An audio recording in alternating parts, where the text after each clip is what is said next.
Hi, my name's Allison, and today I'm going to be showing you how to install the Builder Beaver plugin to your WordPress site. To get started, you're going to go to your WordPress dashboard and then Plugins and Add New.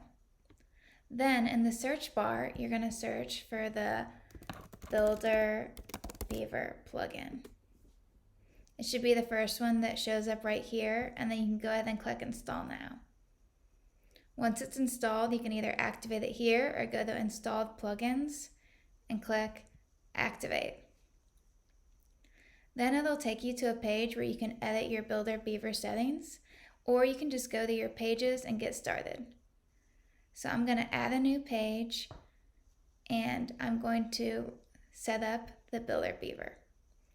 So if this is your first time using, it'll give you step-by-step instructions on a tour of the entire plugin, but we've already done that, so I'm just going to give you a quick walkthrough. So you can go to templates and you can drag and drop any of these templates onto your website. You can also custom build it with columns, rows, and then add individual settings. Thank you for watching. We hope you enjoyed this video. Please like and subscribe to our YouTube channel and follow us on social media.